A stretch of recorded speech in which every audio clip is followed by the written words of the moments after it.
Hello everyone, very good morning to all of you. आज के दिन की शुरुआत करेंगे हम लोग 14 जनवरी 2022 के इंपॉर्टेंट करंट अफेयर के साथ। हर एक क्वेश्चन इंपॉर्टेंट है, इसलिए पूरा वीडियो ध्यान से देखिएगा। पीडीएफ और टेलीग्राम दोनों का लिंक वीडियो के डिस्क्रिप्शन बॉक्स में दिया हुआ है, तो आप दोनों को अवेल कर सकते हो डिस्क्रिप्शन से। तो चलिए शुरुआत करते हैं आज के वीडियो की। पहला क्वेश्चन है, बहुत इंपॉर्टेंट है आज का, कि अभी हाल ही में इसरो के नए चेयरपर्सन के रूप में किसको अपॉइंट किया गया है। तो इसरो के अब से नए चेयरपर्सन होंगे senior scientist S Somnath. S Somnath basically senior rocket scientist हैं। इससे पहले भी इनको कई सारे पुरस्कारों से सम्मानित किया जा चुका है। एंड इवन अगर बात करें तो करंटली ये डिपार्टमेंट ऑफ स्पेस में सेक्रेटरी के रूप में कार्यरत है। और इसरो की स्थापना 1969 में करी गई थी। इसका हेडक्वार्टर है बैंगलोर। और आपको पता है इसरो के फाउंडर कौन है? Vikram ji Sarabhai. And by the way, ISRO का स्थापना दिवस जो होता है ये 15 अगस्त को होता है। 15 अगस्त 1969 में इसकी स्थापना करी गई थी। और साइंटिस्ट एस सोमनाथ किसको सक्सीड कर रहे हैं? ये डॉक्टर के सिवान को सक्सीड कर रहे हैं। यहाँ पर एक चीज आपको और याद दिला दूं, 2021 के शुरुआत में डॉक्टर के सिवान का कार्यकाल अपॉइंटमेंट कैबिनेट कमेटी के द्वारा 1 साल के लिए बढ़ा दिया गया था। तो अब वो फाइनली रिटायर हो रहे हैं और अगले 3 साल तक के लिए चेयरपर्सन रहेंगे एस सोमनाथ। अगला क्वेश्चन है, यह कौन सा स्टार्टअप है जिसको अभी हाल ही में वर्ल्ड बैंक की तरफ से विमेन हेल्थ टेक अवार्ड से सम्मानित किया गया है? तो ये दो स्टार्टअप है बेसिकली।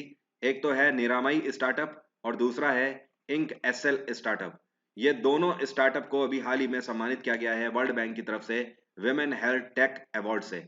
इन दोनों स्टार्टअप के द्वारा महिलाओं के वेलफेयर के लिए टेक्नोलॉजी के थ्रू कई सारे ऐसे काम किए जिसकी उत्कृष्टता को देखते हुए इन दोनों स्टार्टअप्स को अभी हाल ही में सम्मानित किया गया है। एंड वर्ल्ड बैंक की अगर बात करें तो इसकी स्थापना 1944 में करी गई थी।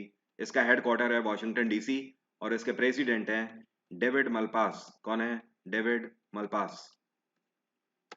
अगला क्वेश्चन है, यह कौन सा मंत्रालय है जिसके द्वारा अभी हाल ही में स्वच्छ विद्यालय पुरस्कार 2021 से 22 के सत्र के लिए लॉन्च किया गया है? तो यह मंत्रालय है एजुकेशन मंत्रालय। शिक्षा मंत्रालय के द्वारा स्वच्छ विद्यालय पुरस्कार अभी हाल ही में आयोजित किए गए हैं। और आपको पता है पूरे देश भर में ऐसे कितने स्कूल हैं जिनको सम्मानित किया जाएगा स्वच्छ विद्यालय पुरस्कार से? टोटल 60 स्कूलों को सम्मानित किया जाएगा, 60 स्कूल्स।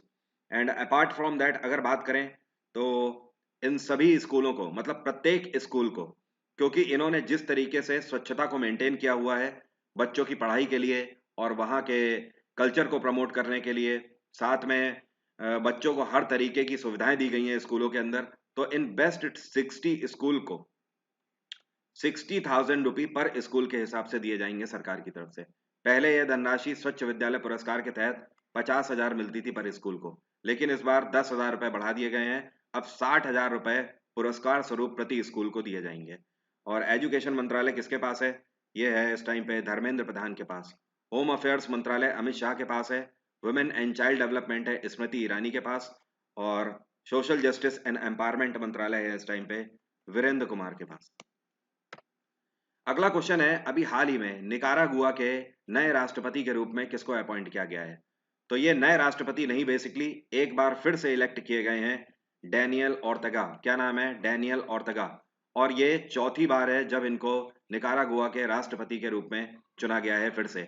बाय द वे, इस टाइम पे निकारागुआ पे वाइस प्रेसिडेंट कौन है? तो आपको ये भी ध्यान रखना है, ये है रोसारियो मुर्लो।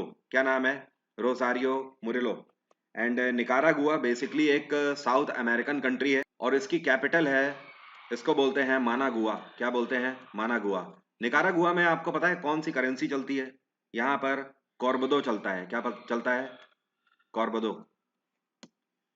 अगला क्वेश्चन है, अभी हाल ही में जो रेलवे प्रोटेक्शन फोर्स है, जिसको रेलवे सुरक्षा बल बोला जाता है, इनके द्वारा एक नया कैंपेन चालू किया गया है। इस कैंपेन का नाम क्या है?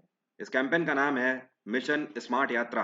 अब इस कैंपेन के तहत पूरे देश भर में ऐसे यात्री जिन्होंने अपनी कंप्लेन रजिस्टर करी है कि उनके लगेज खो गए हैं रेलवे यात्रा के दौरान, तो railway protection force mission smart यात्रा के तहत जो खोए हुए लगेज हैं उनको ढूंढ कर देंगे।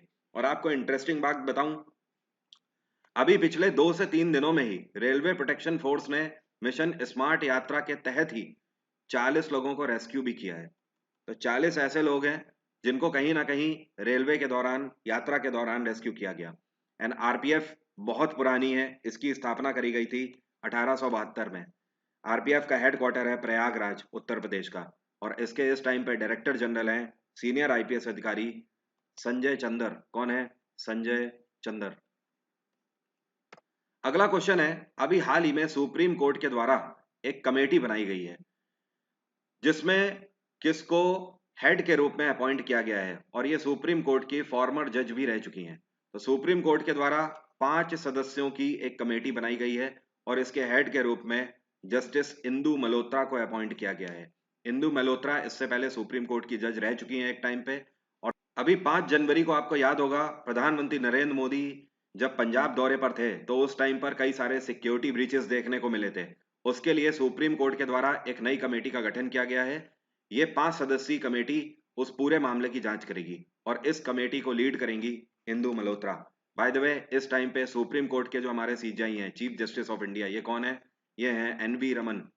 आपको ये भी ध्यान रखना है, एनवी रमन भारत के 48वें सीजेआई हैं। ये क्वेश्चन आज के सभी क्वेश्चन में सबसे ज्यादा इंपॉर्टेंट है। क्वेश्चन ये है कि अभी हाल ही में हैंडलेस ने अपना पासपोर्ट इंडेक्स 2022 के फर्स्ट क्वार्टर के लिए जारी कर दिया है। इसमें भारत ने कौन सी रैंक सिक्योर करी है? देखिए, हैंडलेस क्या करता है, हर 3 महीने के लिए पासपोर्ट इंडेक्स जारी करता है।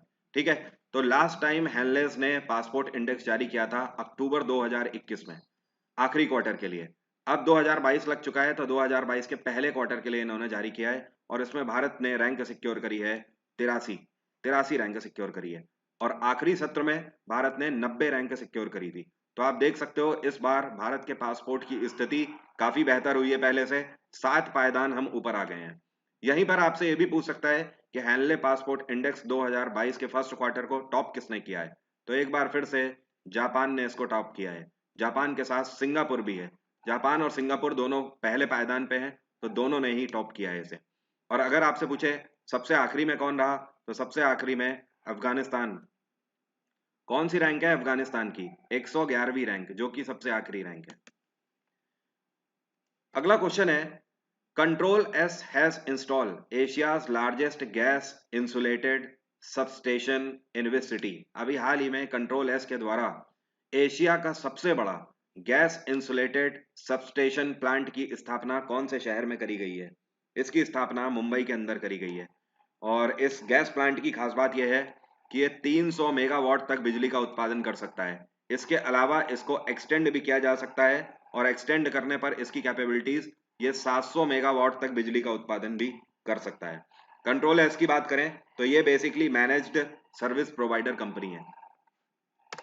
अगला क्वेश्चन है, IEPFA, जिसको हम लोग बोलते हैं investor education and protection fund authority, इसने अभी हाल ही में इन्वेस्टर एजुकेशन को बढ़ावा देने के लिए कौन सी यूनिवर्सिटी के साथ पैक्ट साइन किया है? तो IEPFA ने अभी हाल ही में Indira Gandhi national open university के साथ पैक्ट साइन किया है। इग्नू के साथ मिलकर IEPFA लॉन्च करेंगे एजुकेशन के सेक्टर में इन्वेस्टमेंट को, मतलब बाहर से ऐसी इंडस्ट्रीज जो कि इन्वेस्ट करेंगी हमारी एजुकेशन में और उससे हमारे देश में शिक्षा को बढ़ावा दिया जाएगा। जो इसका मेन मोटो यह है कि एजुकेशन के लिए इंफ्रास्ट्रक्चर को बढ़ावा देना है और इसके लिए ज्ञान दर्शन चैनल का यूज किया जाएगा इग्नू के द्वारा। अगला क्वेश्चन है, यूनियन मिनिस्टर सर्बानंद सोनोवाल के द्वारा अभी हाल ही में कौन से राज्य के अंदर पहली खेल यूनिवर्सिटी का उद्घाटन किया गया है? सर्बानंद सोनोवाल इससे पहले आसाम के मुख्यमंत्री रह चुके हैं, तो इसी वजह से ये आसाम में जाकर इन्होंने आसाम की पहली खेल यूनिवर्सिटी का भी हाल ही में उद्घाटन किया है। कहां पर? आसाम में। और आसाम में कहां पर? डिब्रूगढ़ डिस्ट्रिक्ट का नाम आपने सुना होगा। तो डिब्रूगढ़ डिस्ट्रिक्ट के अंदर इस जगह को बोलते हैं छाबुआ। क्या बोलते हैं? छाबुआ। तो ये दोनों चीजें आपको ध्यान रखनी है। आसाम के अंदर डिब्रूगढ़ डिस्ट्रिक्ट के अंदर छाबुआ उस जगह का नाम है जहां पर पहली खेल यूनिवर्सिटी का उद्घाटन किया गया है। बाय द वे, कभी कभी आपसे यहाँ पर यह भी पूछ सकता है कि इस यूनिवर्सिटी का नाम क्या है।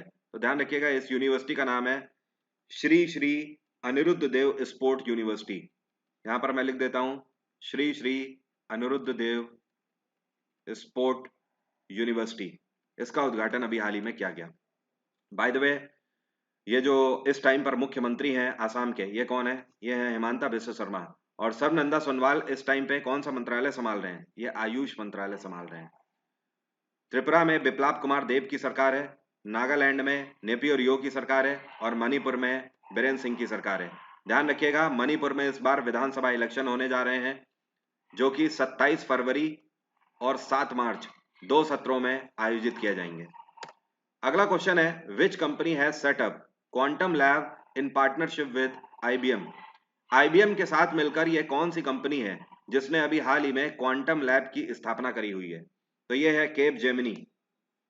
Capgemini basically technology adviser company है और इन्होंने यहाँ पर आईबीएम का साथ लिया है। आईबीएम को ही इन्होंने क्यों चुना, आईबीएम के साथ ही क्यों पार्टनरशिप करी है? देखिए, आईबीएम दुनिया में सबसे बेस्ट कंप्यूटर हार्डवेयर बनाने के लिए जानी जाने वाली कंपनी है। ठीक है, अब यहाँ पर समझ लीजिए क्वांटम लैब क्यों स्थापित करी गई है। ये लैब इसलिए स्थापित करी गई है क्योंकि इसमें क्वांटम टेक्नोलॉजी पर रिसर्च करी जाएगी। अब सवाल ये उठता है, क्वांटम टेक्नोलॉजी होती क्या है? क्वांटम टेक्नोलॉजी बेसिकली ट्रांजिस्टर पर बेस्ड टेक्नोलॉजी होती है। आपको याद होगा कंप्यूटर में जब आप जनरेशन पढ़ते हो तो उसमें आप देखते हो हमारी कंप्यूटर की जनरेशन में एक जनरेशन ट्रांजिस्टर पर ही बेस्ड है। तो आप देखते हो ना, जो आज की डेट में कंप्यूटर चिप्स देख लो या कोई भी छोटी से छोटी चिप देख लो, वो ट्रांजिस्टर पर ही बेस्ड होती है। तो ये एक ऐसी टेक्नोलॉजी है जहां पर हार्डवेयर और सॉफ्टवेयर इलेक्ट्रॉनिकली कनेक्ट होते हैं। ठीक है, that is called quantum technology. तो इस टेक्नोलॉजी के ऊपर केप जेमिनी और आईबीएम दोनों मिलकर काम करेंगे, रिसर्च करेंगे। आईबीएम की स्थापना 1911 में करी गई थी। इसका हेडक्वार्टर है न्यूयॉर्क और इस टाइम पे इसके चेयरपर्सन है भारतीय मूल के अरविंद कृष्णा। कौन है? अरविंद कृष्णा। अगला क्वेश्चन है, who has become the first women to reach 300 million followers on Instagram. पूरी दुनिया में पहली ऐसी कौन सी महिला ये बन गई है जिनके इंस्टाग्राम में 300 मिलियन से ज्यादा फॉलोवर हो गए? तो ये जो आपको पिक्चर में दिख रही हैं, ये है कैली जेनर। कैली जेनर बेसिकली अमेरिकी मूल से बिलोंग करती हैं और ये एक मॉडल हैं। 24 साल की हैं सिर्फ, और इसके अलावा ये बिजनेस वुमेन भी हैं। तो ये अपना व्यापार भी चलाती हैं और उसके अलावा ये एक मॉडल भी हैं प्राइम बेसिस पे। अगर कैली जेनर को छोड़ दें तो पूरे दुनिया में ये कौन से खिलाड़ी हैं या ये कौन से व्यक्ति हैं जिनके इंस्टाग्राम में सबसे ज्यादा फॉलोवर हैं? तो ये है क्रिस्टियानो रोनाल्डो। 389 मिलियन फॉलोवर हैं। ठीक है, तो एथलीट की बात करी जाए या किसी भी पर्सन की बात करी जाए, क्रिस्टियानो रोनाल्डो फॉलोअर्स के मामले में नंबर 1 पे है और कैली जेनर इंस्टाग्राम में सबसे ऊंचाई पर महिलाओं के तौर पर है फॉलोवर्स की लिस्ट में। अगला क्वेश्चन है, भारत के सबसे उम्र दराज भालू का अभी हाल ही में निधन हो गया। कौन से राष्ट्रीय उद्यान में इसका निधन हुआ है? तो ये जो आपको पिक्चर में दिख रही है, इसका नाम है गुलाबो। क्या नाम है? गुलाबो। और इसका अभी हाल ही में निधन हो गया है वन विहार नेशनल पार्क में। वन विहार नेशनल पार्क पड़ता है भोपाल में। आपको पता है जब इसकी उम्र 25 साल थी तब मदारियों से इसको रेस्क्यू किया गया था। मदारियों के पास इसको पाया गया था और उनसे लेकर इसकी दयनीय स्थिति को देखते हुए इसको वन विहार नेशनल पार्क में लाकर रखा गया। और आज जब इसका निधन हुआ है तो ये 40 वर्ष की हो गई थी। 15 साल इसने बहुत अच्छे से बिताए हुए हैं वन विहार नेशनल पार्क में, और जब तक ये 15 साल इस नेशनल पार्क में रही है, आकर्षण का सबसे ज्यादा केंद्र रही है। अगला क्वेश्चन है, what is the growth rate of India GDP forecast by UBS securities. तो ये जो यूबीएस सिक्योरिटी है ये भारत की मुंबई बेस्ड इन्वेस्टमेंट कंपनी है। इसके द्वारा भारत का जीडीपी 2022 के लिए कितना प्रिडिक्ट किया गया है? तो यूबीएस सिक्योरिटी ने प्रिडिक्शन दिया है 9.1% का। नेक्स्ट क्वेश्चन है, ये कौन सी राज्य सरकार है जिसके द्वारा अभी हाल ही में लवलीना बोरगोहेन को डीएसपी की पोस्ट दी गई है, डेप्यूटी सुपरिटेंडेंट ऑफ पुलिस। तो ये पोस्ट दी गई है लवलीना बोरगोहेन को। लोवलीना बोरगोहेन जो हैं, ये इस बार टोक्यो ओलंपिक्स में इन्होंने हिस्सा लिया था, टोक्यो ओलंपिक 2021 में, और इसी बार ये ब्रोंज जीत कर आई हैं। जब आपको याद होगा मैंने टोक्यो ओलंपिक्स आपको पढ़ाए थे तब मैंने आपको बताया था आसाम की तरफ से पहली बॉक्सर हैं, ये पहली महिला बॉक्सर जिन्होंने टोक्यो ओलंपिक्स के लिए क्वालिफाई किया है। तो उस टाइम भी बड़ी बात थी और जब टोक्यो ओलंपिक्स खत्म हुए तो भी अपने आप में बड़ी बात थी। पहली ही बार आसाम की तरफ से किसी महिला बॉक्सर ने हिस्सा लिया और वो ब्रोंज भी जीत कर लाई।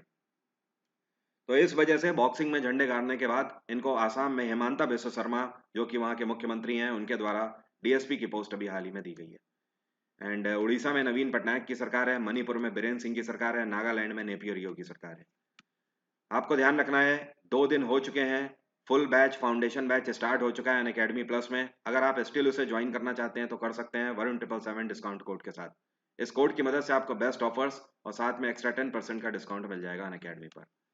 संडे का जो कॉम्बैट टेस्ट है उसका लिंक मैं आपसे कल के वीडियो में शेयर करूंगा, तो आप उसके लिए खुद को रजिस्टर कर लीजिएगा। इस संडे को टेस्ट सभी को देना है, सबके लिए अनिवार्य है। तब तक के लिए इजाजत लेता हूँ, कल सुबह 4 बजे फिर से आपसे यहीं पर मुलाकात होगी। Bye bye, take care, have a nice day, आपका दिन मंगलमय हो।